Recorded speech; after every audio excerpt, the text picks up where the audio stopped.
This first lecture will look at some of the key aspects to how Australia's multicultural population was shaped. This would include migrant movements to this country, the policies which influence immigration, and the thinking that define how migrants are expected to settle here, namely the acculturation of migrants, as well as the assimilation of Indigenous Australians.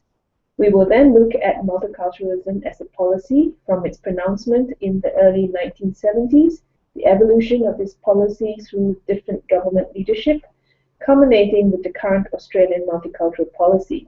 As well, we will have to consider how such a policy impacts on the Indigenous population. For many of you, parts of this will be familiar as you would have studied history in school, but for students who were not educated in the Australian system, this will inform them of the evolution to multiculturalism in this country. Now, how is this relevant to health and well-being of a diverse ethno-cultural population?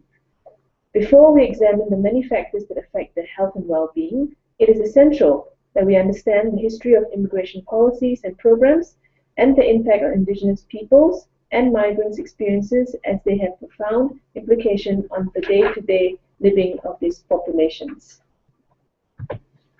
Our exploration of multicultural Australia must begin with recognizing the first peoples of this country, or its original inhabitants. These are the Aboriginal Australians and the Torres Strait Islanders. Aboriginal Australians were the earliest immigrants as they settled on the Australian continent some 40,000 to 50,000 years ago and inhabited mainland Australia and Tasmania. They are the only known continuous living population in the world. Torres Strait Islanders are inhabitants of the Torres Strait Islands in the northern tip of Queensland. Aborigines and Torres Strait Islanders are distinctly different populations, but the term Indigenous Australians is used when referring to both groups together.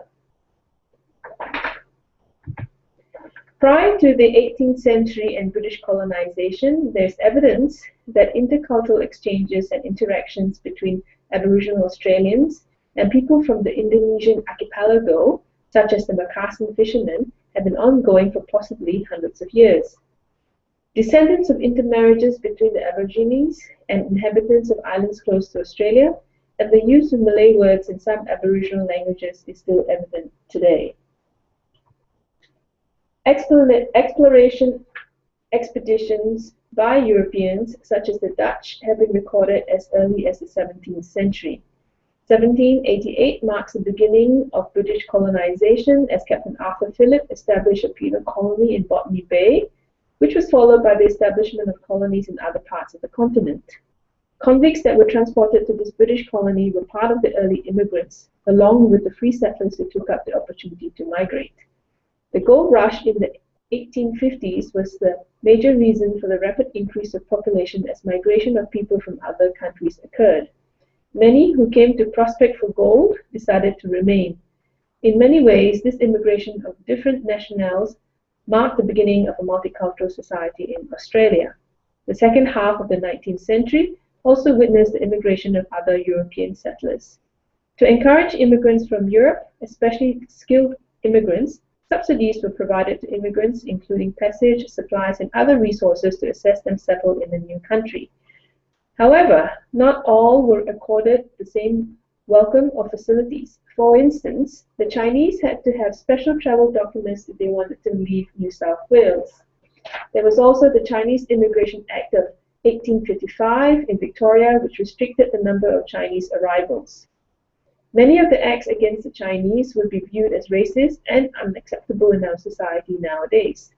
Away from the gold prospecting in Queensland, an estimated 62,000 workers were brought from the South Pacific Islands to work in the sugarcane plantations between the 1860s to the early 1900s.